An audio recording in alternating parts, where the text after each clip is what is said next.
پیارے بھائیوں، پیاری بہنوں، ہمیں آج ایک دوسرے کے حقوق کو سمجھنا ہے کہ شوہر کا مقام کیا ہے، بیوی کا مقام کیا ہے۔ جب تک ہم اس کو نہیں سمجھیں گے اس وقت تک ہماری زندگیاں خوشگوار نہیں ہو سکتی ہے، اس وقت تک ہم ایک اچھی کامیاب زندگی نہیں گزار سکتے ہیں جب تک کہ شوہر اپنی بیوی کا حق ادا نہیں کرے گا اور بیوی اپنے شوہر کا حق ادا نہیں کرے گی۔ آج کی اس گفتگو میں شوہر کے حقوق کے تعلق سے گفتگو کرتے ہیں اور اپنی بہنوں کو کچھ گزارشات پیش کرتے ہیں تاکہ ہماری بہنیں ہماری اس گفتگو کے ذریعے اپنی زندگیوں کو کامیاب و کامران بنائیں، اختلاف سے، انتشار سے، فتنوں سے، جھگڑوں سے بچانے میں کامیاب ہو جائیں۔ اور میرے پیارے بزرگوں اور دوستوں، بالخصوص میری پیاری بہنوں، اب ذرا آپ غور کریں کہ شوہر کا مقام کیا ہے، شوہر کا رتبہ کیا ہے، شوہر کی کیا عزت ہے۔ حضرت عائشہ رضی اللہ تعالی عنہ ارشاد فرماتی ہیں، اگر عورتوں کو ان کے شوہروں کے حقوق معلوم ہو جائے، ان کے مقام، ان کے مرتبہ، ان کی عزت، ان کا احترام اگر معلوم ہو جائے تو عورتیں اپنے چہروں کے گال سے اپنے شوہروں کے قدموں کی دھول صاف کرنا پسند کریں گی۔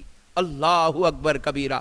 اللہ نے شوہر کو اتنی عزت، اتنا رتبہ، اتنا مرتبہ عطا فرمایا ہے۔ میری پیاری بہنوں، آج ہم دیکھتے ہیں معاشرے کے اندر ہمارا معاشرہ کیوں برباد ہو رہا ہے، گھریلو زندگیاں کیوں تباہ ہو رہی ہے، کیوں ہمارے بچوں پہ غلط اثرات مرتب ہو رہے ہیں، کیوں ہمارے وہ چھوٹے چھوٹے بچے اس زندگی میں ابھی سمجھداری کے ماحول میں قدم رکھنے سے پہلے ان کے ذہن برباد، ان کی اخلاق برباد، ان کی افکار تباہ و تاراج ہو رہی ہے۔ وجہ کیا ہے؟ غور کریے گا۔ وجہ صرف اتنی ہے کہ ایک بیوی اپنے شوہر کی عزت، ادب، احترام کرنے کو تیار نہیں ہے۔ میں ہر عورت کی بات نہیں کر رہا ہوں، جن گھروں میں یہ جھگڑے، یہ اختلاف ہے، میں ان سے متعلق گفتگو کر رہا ہوں۔ ایک عورت اپنے شوہر کی عزت کرنے تیار نہیں ہے۔ ہم اکثر دیکھتے ہیں جب ایک عورت اپنے سسرال سے، اپنے شوہر کے گھر سے نکل کر اپنے والدین کے گھر میکے کو جاتی ہے تو وہاں جانے کے بعد جب اس سے پوچھا جاتا ہے تمہارے شوہر کیسے ہیں، تو اب سنیے، اب یہاں سے جتنے دن وہ اپنے ماں باپ کے گھر رہتی ہے، ہر دن میں اپنے شوہر کی شکایتیں کرتی ہیں، اپنے شوہر کو برا بھلا کہتی ہیں، اپنے شوہر کے تعلق سے جو ہے ان کے گھر والوں کے ذہن پورے خراب کر دیتی ہے، اپنے میکے میں اپنے شوہر کو ایک ولن کا روپ دے دیتی ہے اور سارے سسرال والے اس داماد سے اختلاف کرنے لگتے ہیں، اور پھر اس کے بعد یہاں سے زندگیاں تہس نہس ہونا شروع ہو جاتی ہے۔ اور پھر ہم نے بعض عورتوں کو تو یہ بھی دیکھا ہے کہ وہ اپنے شوہروں کی شکایت لے کر عاملوں کے پاس جا کر بیٹھتی ہیں اور اپنے شوہروں کی ایک ایک گھنٹہ، دو دو گھنٹے تک شکایت پر شکایت، شکایت پر شکایت کرتی رہتی ہے کہ ہو سکتا ہے کہ آپ کے شوہر میں یہ خامیاں موجود ہیں جو آپ کہہ رہی ہیں۔ میں یہ نہیں کہہ رہا ہوں کہ نہیں ہیں، مگر اتنا ضرور یاد رکھ لیجئے گا، یہ شوہر ایک عام آدمی ہے، یہ کوئی پیغمبر نہیں ہے۔ یہ جو آپ کا شوہر ہے یہ کوئی اللہ کا ولی نہیں ہے، یہ ایک عام انسان ہے۔ اس کے اندر خطائیں ہوں گی، اس کے اندر غلطیاں ہو سکتی ہے، اس کے اندر بدزبانی ہو سکتی ہے، یہ بد اخلاق ہو سکتا ہے، لیکن اس کی بد اخلاقی، اس کی گندی مزاج، اس کی بری فطرت کو ختم کرنے کا یہ کوئی طریقہ نہیں ہے کہ اس کی شکایتیں، اس کے تعلق سے غلط باتیں جا کر ہم میں بیان کرے، یا عاملوں کے سامنے بیان کرے، یا محلے والوں کے سامنے بیان کرے، یا پھر جو ہے اس کو کسی اور کے سامنے مجرم بنا کر دونوں خاندانوں کے سامنے بٹھا دے۔ نہیں، یہ طریقہ بالکل غلط ہے۔ ہاں، شوہر میں اگر خامی ہے تو کیا کیا جائے، شوہر میں برائی ہے کیا کیا جائے، شوہر بد اخلاق ہے کیا کیا جائے، شوہر کی مزاج کچھ غلط ہے کیا کیا جائے۔ آئیے اس کا حل ہمارے بزرگوں نے کیا بتایا۔ ایک بیوی کو چاہیے کہ وہ بڑے اخلاق کے ساتھ، بڑے محبت کے ساتھ، بڑے پیار کے ساتھ اپنے شوہر کی ایک ایک خطا، ایک ایک خامی کو آہستہ آہستہ آہستہ آہستہ اس کی اصلاح کرتی چلی جائے، اس کی خامیوں کو ختم کرنے کی کوشش کرے، برداشت کرے، صبر کرے اور صبر کے ساتھ اس کی اصلاح کرتی جائے، برداشت کرے پھر اس کی اصلاح کرتی جائے، اس کی اذیتوں کو اپنے لیے برداشت کرے، اپنے اوپر برداشت کرے اور اس کی اصلاح کرے۔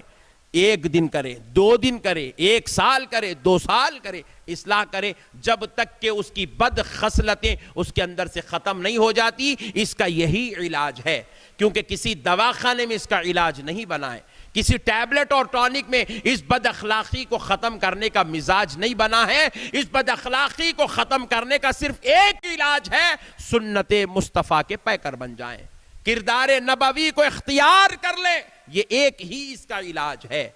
اور اگر اس کے علاوہ ہم دوسری ترکیبیں اختیار کرتے پھریں گے، سوائے رسوائی کے کوئی چیز ہاتھ آنے والی نہیں ہے، سوائے ذلت و بربادی کے کوئی چیز ہاتھ آنے والی نہیں ہے. پھر اس کے بعد دیکھیں میرے پیارے آقا صلی اللہ علیہ وسلم ارشاد فرماتے ہیں، اگر میں کسی کو غیر اللہ کو سجدہ کرنے کا حکم دیتا تو ایک بیوی کو حکم دیتا کہ وہ اپنے شوہر کو سجدہ کرے. اللہ اکبر کبیرہ. آقا علیہ الصلوۃ والسلام کے یہ الفاظ بتا رہے ہیں ایک شوہر کا مقام کیا ہے، ایک شوہر کی عزت کیا ہے، ایک شوہر کا رتبہ درجہ کیا ہے بیوی کے حق میں. اب آپ بتائیں، اللہ کے بعد اگر کسی کو سجدہ کرنے کا حکم ہوتا، نبی پاک کہہ رہے ہیں میں وہ حکم بیوی کو دیتا کہ وہ اپنے شوہر کو سجدہ کرے. اس سے اندازہ کیجئے شوہر کا مقام کیا ہے. غیبتیں کرنا، چغلیاں کرنا چھوڑیں، شوہر کے تعلق سے بدگمانی رکھنا چھوڑ دیں، شوہر پہ شک کرنا چھوڑ دیں، شوہر کی شکایت کرنا چھوڑ دیں، شوہر کے ساتھ اخلاق سے رہیں، محبت سے رہیں، پیار سے رہیں. میں ایک میری بہنوں کو ایک چھوٹی سی پیاری سی بات نصیحت کے طور پر، گزارش کے طور پر عرض کرتا ہوں. شوہر گھر سے نکلتا ہے کام کے لیے، صبح نکلتا ہے، رات میں 10 بجے تک بھی گھر نہیں آتا مصروفیت کی وجہ سے، مگر دن میں ایک مرتبہ بھی وہ بیوی شوہر کو فون کر کے یہ نہیں پوچھتی کہ آپ کیسے ہیں، خیریت سے ہیں، آپ نے کھانا کھایا، آپ نہیں کھائے، آپ اب تک گھر کیوں نہیں آئے، آپ کب آنے والے ہیں، نہیں پوچھتی ہے. تو آپ اندازہ کیجئے اب محبتیں کہاں سے پیدا ہوں گی. جب ایک دوسرے کا خیال نہیں رکھیں گے، لحاظ نہیں رکھیں گے، فکر نہیں کریں گے، ایک دوسرے کے درد کا احساس نہیں ہوگا تو محبتیں کہاں سے پیدا ہوں گی. محبتوں کو پیدا کرنے کے لیے ہمیں اپنے اخلاق کا مظاہرہ کرنا پڑتا ہے. پھر اس کے بعد میرے پیارے بزرگ اور دوستوں، بالخصوص میری پیاری ماں اور بہنوں، پھر ایک حدیث پاک ہے، نبی کریم صلی اللہ علیہ وسلم ارشاد فرماتے ہیں، آقا علیہ الصلوۃ والسلام نے فرمایا میں نے جنت میں دیکھا تو میں نے فقراء کو بہت بڑی تعداد میں دیکھا، اکثر فقراء ملے. اور آقا فرماتے ہیں میرے سامنے دوزخ پیش کی گئی، میں نے دوزخ میں دیکھا تو کثرت سے میں نے عورتوں کو پایا. صحابیات رونے لگی، پوچھتی ہیں یا رسول اللہ کیا بات ہے، عورتیں کیوں اتنی دوزخ میں ہیں. نبی پاک صلی اللہ علیہ وسلم ارشاد فرماتے ہیں اس لیے کہ شوہر، اس لیے کہ عورتیں اللہ کی نافرمان ہوں گی اور اپنے شوہروں کی نافرمان ہوں گی.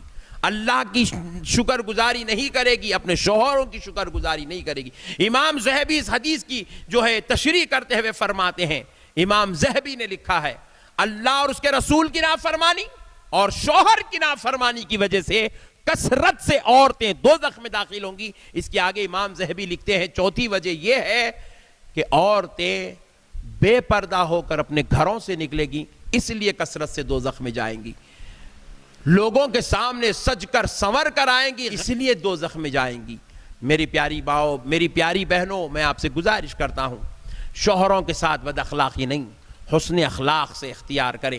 اور پھر ایک حدیث پاک ہے، نبی کریم صلی اللہ علیہ وسلم ارشاد فرماتے ہیں اگر عورت کو معلوم ہو جائے کہ اس کے شوہر کا حق کیا ہے، اس کے شوہر کے حقوق کیا ہے، تو عورتیں اس وقت تک چین سے نہیں بیٹھیں گی جب تک اپنے شوہر کو کھانے کھلانے والی ذمہ داریوں سے فارغ نہیں ہو جائیں گی. یہ شوہر کا مقام ہے. آقا علیہ السلام فرما رہے ہیں، نبی کریم صلی اللہ تعالی علیہ وسلم نے کہا کہ شوہروں کے ساتھ حسن سلوک کیا جائے، ان کی تکلیفوں کا لحاظ رکھا جائے، ان کی خواہشات کا لحاظ رکھا جائے. آقا علیہ الصلوۃ والسلام، بخاری شریف میں حدیث ہے، نبی پاک علیہ السلام نے ارشاد فرمایا اگر شوہر اپنی بیوی کو اپنی خواہش کی تکمیل کے لیے بلاتا ہے اور بیوی اپنے شوہر کی خواہش کو نظر انداز کر کے پلٹ کر سو جاتی ہے، اس کے پلٹ کر سونے کی وجہ سے شوہر ناراض ہو جاتا ہے، ساری رات فرشتے اس عورت پر لعنت بھیجتے ہیں شوہر کی ناراضگی کی وجہ سے. اللہ اکبر کبیرہ. کیا مقام ہے شوہر کا، کیا عزت ہے شوہر کی، کیا رتبہ ہمارے مذہب میں دیا. انشاءاللہ تعالیٰ کل ہم بیویوں کے حقوق کے تعلق سے گفتگو کریں گے. لیکن آج میں اپنی بہنوں سے، میری ماؤں سے، شوہر والی بیویوں سے میں گزارش کرتا ہوں، اللہ اور اس کے رسول کا واسطہ، اپنے شوہروں کے ساتھ حسن سلوک کریں، اخلاق سے پیش آئیں.